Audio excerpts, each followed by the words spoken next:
नमस्कार दोस्तों, आप सबों का स्वागत है। बिहार बोर्ड मैट्रिक परीक्षा 2024 के लिए विज्ञान का बहुत ही महत्वपूर्ण ऑब्जेक्टिव प्रश्न जो पिछले वर्षों में पूछे गए हैं।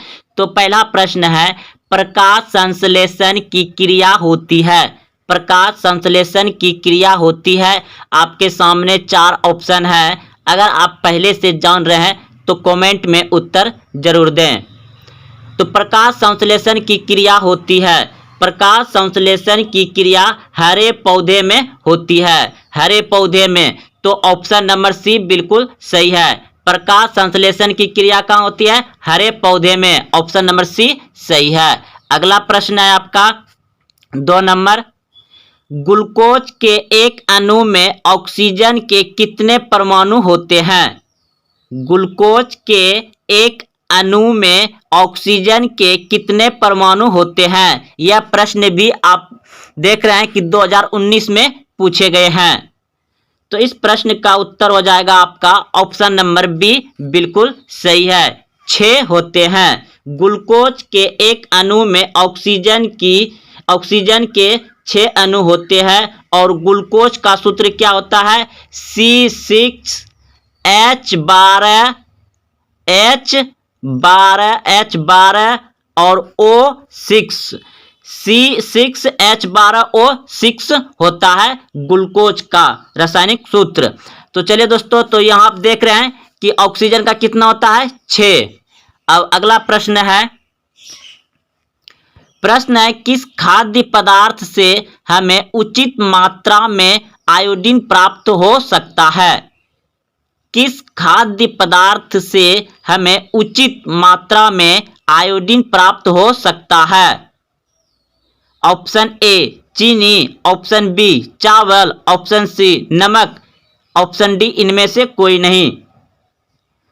तो इस प्रश्न का उत्तर आप सभी अच्छे से समझ गए होंगे, क्योंकि नमक से उचित मात्रा में हमें आयोडीन मिलता है। तो ऑप्शन नंबर सी बिल्कुल सही है। नमक से हमें उचित मात्रा में आयोडीन प्राप्त होता है। अगला प्रश्न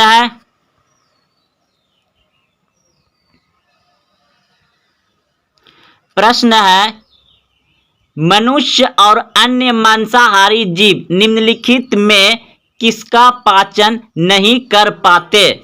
मनुष्य और अन्य मांसाहारी जीव निम्नलिखित में किसका पाचन नहीं कर पाते? तो ऑप्शन नंबर बी बिल्कुल सही है, सेल्यूलोज का। अगला प्रश्न है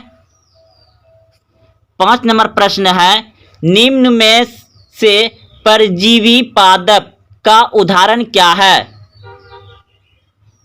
निम्न में से परजीवी पादप का उदाहरण क्या है? तो ऑप्शन नंबर बी बिल्कुल सही है। ऑप्शन नंबर बी सही है। अगला प्रश्न है आपका, मनुष्य के मुख गुहा में कितने जोड़े लार ग्रंथियां पाई जाती हैं? मनुष्य के मुख गुहा में कितने जोड़े लार ग्रंथियां पाई जाती है? मनुष्य के मुख से 3 जोड़े लाल ग्रंथियां पाई जाती है। तो ऑप्शन नंबर सी हो जाएगा। सी 3 जोड़े पाई जाती है। अगला प्रश्न है, दांत की सबसे ऊपरी परत है। दांत की सबसे ऊपरी परत है अमेल। दांत का सबसे ऊपरी परत होता है। तो ऑप्शन नंबर बी बिल्कुल सही है। मुख गुहा में आहार का कौन सा भाग का पाचन होता है? मुख गुहा में आहार का कौन सा भाग का पाचन होता है? मुख गुहा में आहार का कार्बोहाइड्रेट भाग का पाचन होता है। कार्बोहाइड्रेट, ऑप्शन नंबर बी सही है। अगला प्रश्न है, सुपोषी पोषण के लिए आवश्यक है। यह प्रश्न बहुत बार पूछे गए हैं। 19 में पूछा गया है, 16 में पूछा गया है, 17 में पूछा गया है। सुपोषी पोषण के लिए आवश्यक है। तो इस प्रश्न का उत्तर हो जाएगा आपका इनमें सभी। इनमें सभी, यानी हरित, सूर्य का प्रकाश, कार्बन डाइऑक्साइड, इनमें सभी हो जाएगा। सुपोषी पोषण के लिए आवश्यक है, इनमें सभी।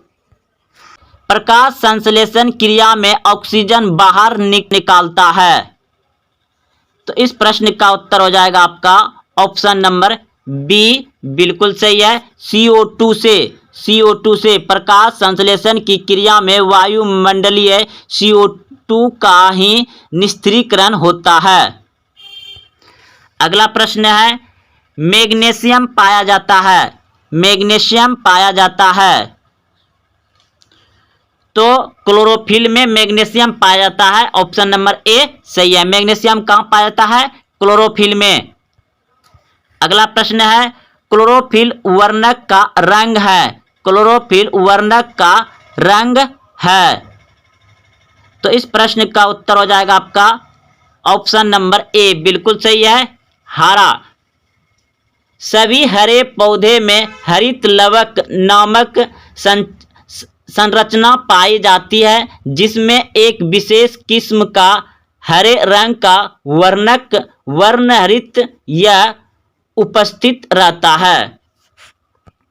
अगला प्रश्न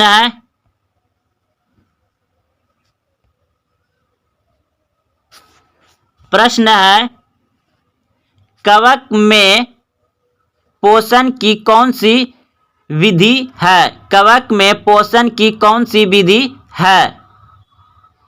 तो इस प्रश्न का उत्तर हो जाएगा मित्यजीवी, ऑप्शन नंबर बी सही है, मित्यजीवी।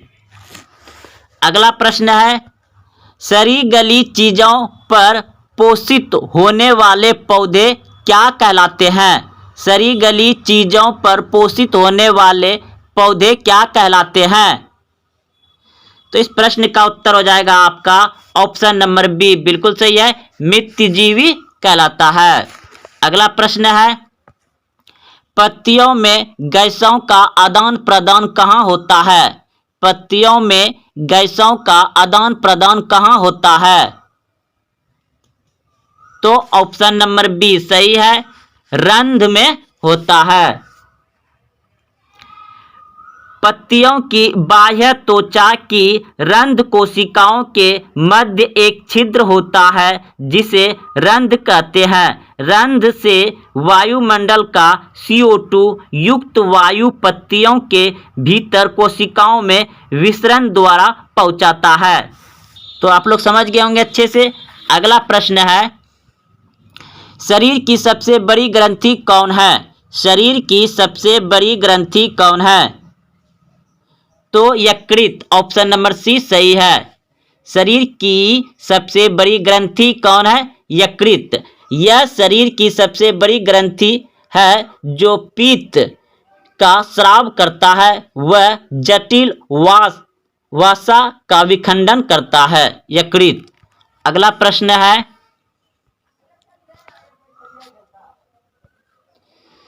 प्रकाश संश्लेषी अंगक इनमें से कौन है? प्रकाश संश्लेषी अंग इनमें से कौन है? तो इस प्रश्न का उत्तर हो जाएगा आपका ऑप्शन नंबर सी है, हरित लवक। प्रकाश संश्लेषी अंगक इनमें से कौन है? तो हरित लवक, ऑप्शन नंबर सी सही है। अगला प्रश्न है, प्रकाश संश्लेषण की इकाई है। प्रकाश संश्लेषण की इकाई है, तो ऑप्शन नंबर सी सही है, क्लोरोफिल अणु। क्लोरोफिल अणु प्रकाश संश्लेषण की इकाई है, क्लोरोफिल अणु। अगला प्रश्न है, जैव प्रक्रम के अंतर्गत कौन आता है? जैव प्रक्रम के अंतर्गत कौन आता है? तो इनमें सभी आएगा, इनमें सभी, ऑप्शन नंबर डी सही है, इनमें सभी। अगला प्रश्न है, निम्न में कौन पोषण की विधि है? निम्न में कौन पोषण की विधि है? तो ऑप्शन नंबर डी बिल्कुल सही है, ए और सी, ए और सी, सुपोषण और परपोषण।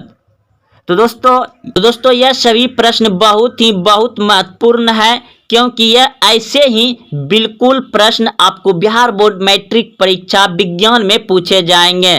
तो मिलते हैं अगले वीडियो में। आज के लिए यहीं तक 20 प्रश्न था और कल 21 प्रश्न से शुरू करेंगे पार्ट 2 में। धन्यवाद। पटना में गोलघर किस उद्देश्य से बनाया गया था? पटना में गोलघर किस उद्देश्य से बनाया गया था?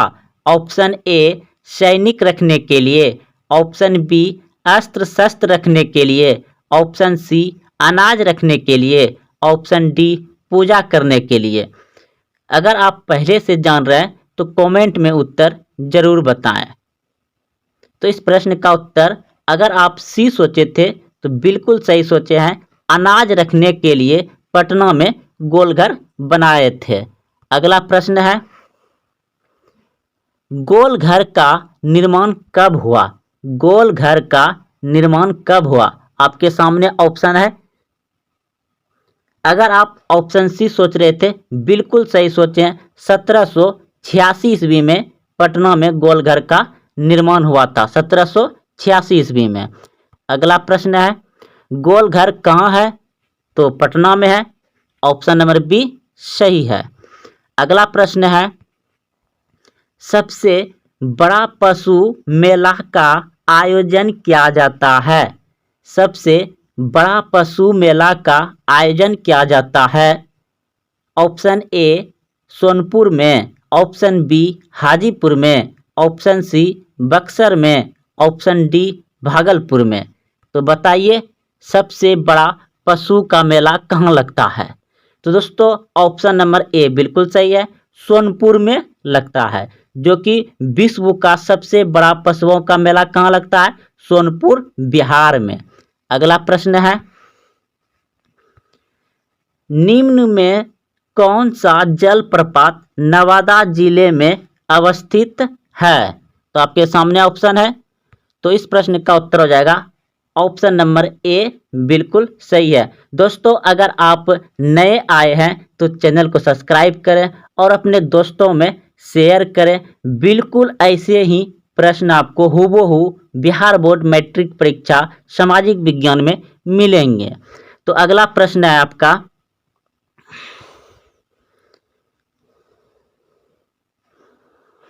तो इस प्रश्न को अभी आप तुरंत समझे हैं, जाने हैं कि कहाँ है। तो अगला प्रश्न पे हम चलते हैं। प्रश्न है, भारत का सर्वाधिक काजू उत्पादक राज्य है? भारत का सर्वाधिक काजू उत्पादक राज्य कौन सा है? Option A Tamil Nadu, option B Karnataka, option C Andhra Pradesh, option D Kerala. तो सबसे ज़्यादा काजू का उत्पादन होता है केरल में। ऑप्शन नंबर डी सही है। अगला प्रश्न है, भारत के किस क्षेत्र में गरम मसालों की खेती की जाती है? भारत के किस क्षेत्र में गरम मसालों की खेती की जाती है? ऑप्शन ए उत्तरी क्षेत्र में, ऑप्शन बी पश्चिमी क्षेत्र में, ऑप्शन सी दक्षिणी क्षेत्र में, ऑप्शन डी पूर्वी क्षेत्र में। तो ऑप्शन सी बिल्कुल सही है, दक्षिणी क्षेत्र में गरम मसालों की खेती की जाती है। अगला प्रश्न है, भारत का नारियल प्रदेश किसे कहा जाता है? भारत का नारियल प्रदेश किसे कहा जाता है? तो ऑप्शन नंबर बी बिल्कुल सही है, केरल को कहा जाता है। अगला प्रश्न है, इनमें कौन सी फसल रेशेदार है? इनमें कौन सी फसल रेशेदार है? दोस्तों यह सभी प्रश्न बहुत इम्पोर्टेंट है। इस वीडियो से आपको 2, 3, 4 प्रश्न मिल सकता है, इसलिए आप इस वीडियो को पूरा देखें और सही प्रश्न को अच्छे से याद रखें। बहुत ही आसान प्रश्न है, अच्छा से याद रह जाएगा आपको। तो इनमें कौन सी फसल रेशेदार है? तो jute, jute option number A सही हो जाएगा। अगला प्रश्न है, इनमें से कौन रेशेदार फसल नहीं है? इनमें से कौन रेशेदार फसल नहीं है? तो ऑप्शन नंबर सी बिल्कुल सही है, गन्ना, गन्ना रेशेदार फसल नहीं है। अगला प्रश्न है, कपास निम्न में से कौन सी फसल है? कपास कौन सी फसल है? खरीफ, रबी, जायद या इनमें से कोई नहीं? तो इस प्रश्न का उत्तर हो जाएगा आपका कपास जो है कि खरीफ फसल है। ऑप्शन नंबर ए सही हो जाएगा। अगला प्रश्न है आपका, जायद फसल का उत्पादन किस मौसम में होता है? जायद फसल में आ जाता है आपका तरबूजा, ककड़ी, बुखारी, खीरा, यानी कि फल वगैरह में जितने भी आप सभी नाम सुने, ये सभी कब खाते हैं? गर्मी में। तो ऑप्शन नंबर ए सही हो जाएगा। जायद फसल का उत्पादन किस मौसम में होता है? गर्मी में होता है। जायद फसल होता है तरबूजा, ककड़ी, बुखारी, खीरा, ये सभी जो है आपका गर्मी में होता है और गर्मी में ही खाते हैं। तो जायद फसल कब होता है? गर्मी में। अगला प्रश्न है, निम्नलिखित में खरीफ फसल कौन है? निम्नलिखित में खरीफ फसल कौन है? तो चावल हो जाएगा। ऑप्शन नंबर सी सही है, चावल। अगला प्रश्न है, निम्नलिखित में कौन रबी फसल है? रबी फसल है। तो रबी मतलब रजाई के अंदर में जब आप रहते हैं तो उस समय कौन सा मौसम रहता है? ठंडी का। तो ठंडी में आपका चना, मसूर, यानी कि जितने भी दलहन होता है वह रबी में होता है, रबी फसल कहलाते हैं। क्योंकि ठंडी में कुआसा गिरता है और सभी छोटे छोटे पौधे होते हैं। चना का पौधा देखे होंगे आप, खेसारी का मतलब खेसारी का भी पौधा देखे होंगे। खेसारी जो लत होता है, मतलब दाल में बहुत सारा होता है ना, मटर हो गया, चना हो गया, कलाई हो गया, ये सभी आप लोग जानते होंगे। तो ये सभी रबी फसल होते हैं। दलहन जितना होता है लगभग में रबी फसल ही होते हैं। तो चना आपका रबी फसल में आ जाएगा। अगला प्रश्न है, निम्न में से खरीफ की फसल कौन है? निम्न में से खरीफ की फसल कौन है? खरीफ, तो खरीफ आप जानते हैं कि चावल होता है, कपास भी होता है, इसी वीडियो में पढ़े। तो इसमें मक्का भी हो जाएगा। इनमें सभी ऑप्शन नंबर डी सही है। खरीफ फसल इनमें सभी चावल, मक्का, कपास खरीफ फसल है। अगला प्रश्न है, निम्नलिखित में से कौन रबी फसल है? रबी फसल है। निम्नलिखित में से कौन रबी फसल है? तो गेहूं भी आपका रबी फसल है, क्योंकि ठंडी के मौसम में ही होता है। अगला प्रश्न है, निम्न में से कौन रोपन फसल नहीं है? रोपन यानी कि रोपा जाता है उसको, तो धान हो जाएगा। ऑप्शन नंबर सी सही है। अगला प्रश्न है, भारत की प्रमुख खाद्यान्न फसल है, यानी कि भारत में सबसे ज़्यादा खाने वाला फसल है, तो क्या है? धान, यानी कि चावल को हम लोग ज़्यादा खाते हैं, चावल, धान हो जाएगा। चावल है, चावल है, क्या है? खरीफ फसल है। ऑप्शन नंबर ए सही हो जाएगा, खरीफ फसल है। तो दोस्तों, अगर आप वीडियो को देखते हुए, प्रश्न को समझते हुए, प्रश्न का उत्तर याद रखते हुए यहाँ तक पहुँचे हैं, तो अपने दोस्तों में शेयर करें। और हाँ, अभी तक चैनल को सब्सक्राइब नहीं किए तो चैनल को सब्सक्राइब कर लें। और हम यहाँ पर सभी विषय का बहुत व्याख्या के, यानी बहुत ही अच्छे से समझाने का आप सभी को प्रयास करते हैं, ताकि आप सभी बिहार बोर्ड में अधिक से अधिक नंबर लाएं और अपने परिवार में नाम अच्छा से रोशन करें। आपसे छोटा जो है वह भी आपके जैसा करना चाहे तो आप अच्छा से अच्छा काम करिए। धन्यवाद। भारत का सर्वोच्च पर्वत शिखर है। भारत का सर्वोच्च पर्वत शिखर है गाडविन आइस्टीन। ऑप्शन नंबर ए सही है। अगला प्रश्न है आपका, हिमालय के सर्वोच्च शिखर माउंट एवरेस्ट की ऊंचाई कितनी है? हिमालय के सर्वोच्च शिखर माउंट एवरेस्ट की ऊंचाई कितनी है? तो ऑप्शन नंबर बी बिल्कुल सही है, 8,850 मीटर। अगला प्रश्न है, नथुला दर्रा किस राज्य में स्थित है? नथुला दर्रा किस राज्य में स्थित है? तो ऑप्शन नंबर सी बिल्कुल सही है, सिक्किम राज्य में है। नथुला दर्रा कहाँ है? सिक्किम राज्य में। अगला प्रश्न है, जोजिला दर्रा किस राज्य में स्थित है? जोजिला दर्रा किस राज्य में स्थित है? तो जम्मू कश्मीर में। ऑप्शन नंबर बी सही है। अगला प्रश्न है 25 नंबर, निम्नलिखित में से कौन सी नदी बंगाल का शौक कहलाती है? निम्नलिखित में से कौन सी नदी बंगाल का शौक कहलाती है? तो ऑप्शन नंबर डी बिल्कुल सही है, दामोदर नदी। दामोदर नदी को बंगाल का शौक कहा जाता है। अगला प्रश्न है, भारत की सबसे बड़ी वह नदी है? भारत की सबसे बड़ी वह नदी यानी कि भारत की सबसे बड़ी बहने वाली नदी है तो गंगा, ऑप्शन नंबर सी सही है, गंगा नदी। अगला प्रश्न है, निम्नलिखित में से कौन सा शहर गंगा नदी के तट पर स्थित नहीं है? निम्नलिखित में से कौन सा शहर गंगा नदी के तट पर स्थित नहीं है? तो ऑप्शन नंबर डी बिल्कुल सही है, दिल्ली। दिल्ली जो है कि गंगा नदी पर नहीं है, कानपुर गंगा नदी पर है, पटना गंगा नदी पर है, वाराणसी गंगा नदी पर है, दिल्ली यमुना नदी पर है। अगला प्रश्न है, आगरा किस नदी के किनारे स्थित है? आगरा किस नदी के किनारे स्थित है? तो यमुना नदी के किनारे स्थित है, ऑप्शन नंबर सी सही है।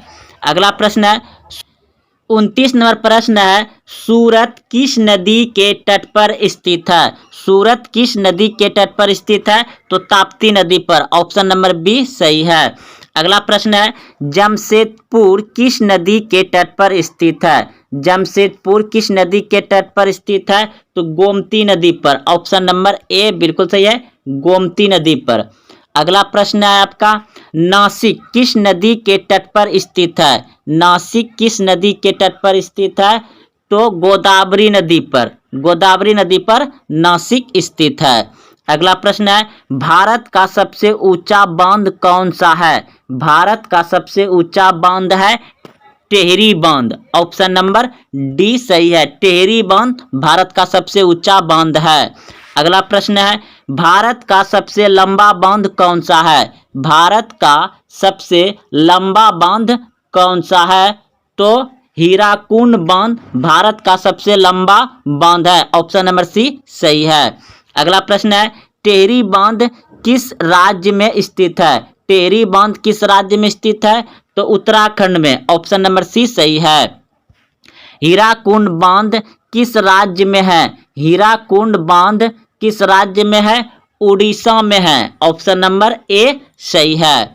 अगला प्रश्न है, अलमिट बांध किस राज्य में है? तो कर्नाटक में, ऑप्शन नंबर सी सही है, कर्नाटक। अगला प्रश्न है, अलमिट बांध किस नदी पर बना है? तो ऑप्शन नंबर डी बिल्कुल सही है, कृष्ण नदी पर बना है। अगला प्रश्न है, हीराकुंड बांध किस नदी पर बना है? हीराकुंड बांध किस नदी पर बना है?